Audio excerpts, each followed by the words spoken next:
எல்லாம் கண்களை மூட சின்ன என் அன்பின் தகப்பனே பரிசுத்த ஆவியே, இந்த நாளை உன் கருத்தில் ஒப்புக்கொடுக்கிறோம் ஐயா. இந்த வார்த்தையை பேச என்னை தகுதிப்படுத்தினேன், நன்றி. எனக்கு வாய்ப்படுத்தினேன், நன்றி ஆண்டவரே. இந்த வார்த்தை எனக்கும் என் சபை மக்கள் யாவருக்கும் பிரயோஜனப்படட்டும் தகப்பனே. ஒவ்வொரு நாளும் சுவாமி உண்மை நாங்கள் பற்றி கொள்ளவும், உண்மை இறுக்கமாக பிடித்துக் கொள்ளவும் இந்த வார்த்தையை எங்களுக்கு உதவட்டும். எங்களை தாழ்மைப்படுத்தி ஒப்புக் கொடுக்கிற தேவனே, ஆமென். சின்ன பாடம். என் மீது அன்பு கூர்ந்து பலியானி சிலுவையிலே எனக்காய் ரத்தம் சிந்தி கழுவிலே குற்றம்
அல்லேலூயா.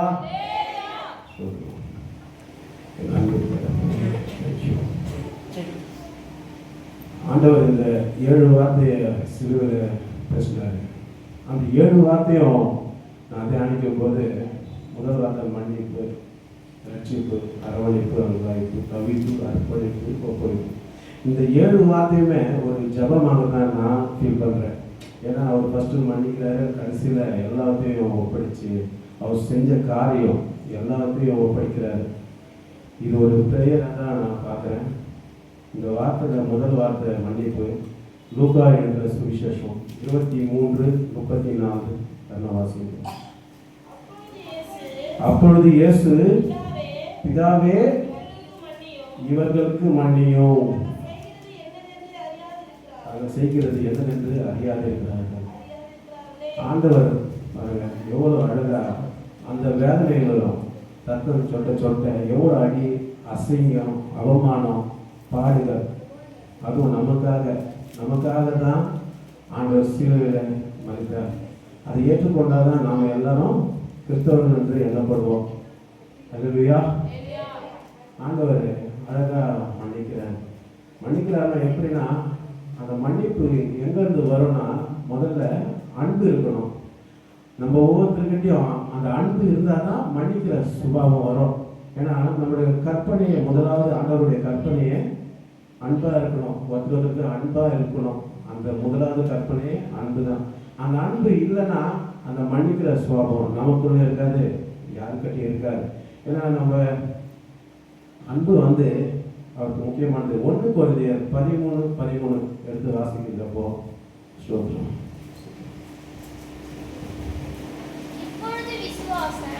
இப்பொழுது விசுவாசம், நம்பிக்கை, அன்பு மூன்றும் நிலைத்திருக்கிறது, இவர்கள் அன்பே பெரியது. ஆண்டவர் சொல்றாரு, பவுல் தீர்க்கதரிசி சொல்றாரு, அன்பே பெரியது.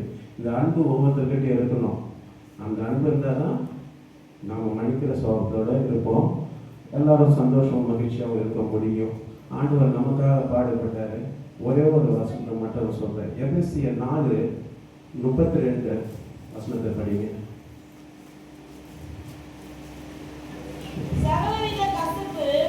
சகோதரிகள்,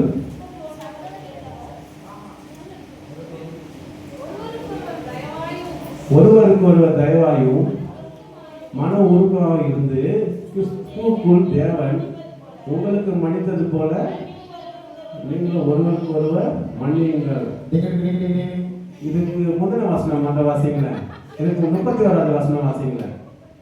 31. சகல விதமான கசப்பு, கோபமும், மூர்க்கமும், கூக்குரலும், தூஷணமும், துர்க்குணமும் உங்களை விட்டு நீங்க கடவுது. அடுத்த வசனம் அப்படியே வாசிங்க தொடர்ந்து.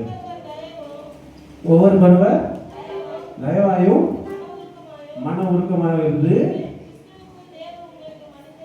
கிறிஸ்துவுக்குள் தேவன் உங்களுக்கு மன்னித்தது போல நீங்கள் ஒருவருக்கு. இந்த ஒரு விஷயம் சிம்பிள் தான். அந்த துர்க்குணம், மூர்க்கம் எல்லாத்தையும் எடுத்து போடுங்க.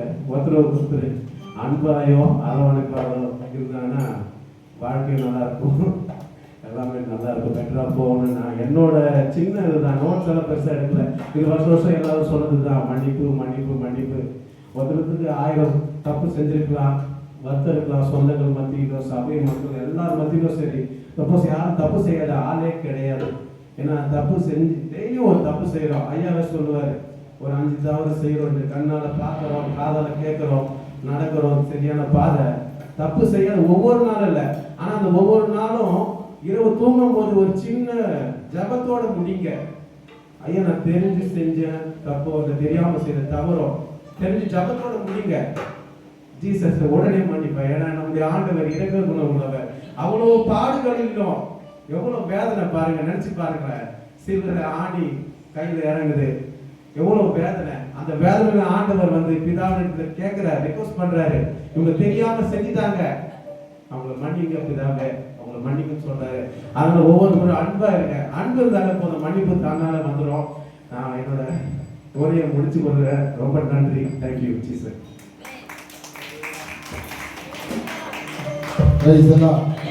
அல்லேலூயா.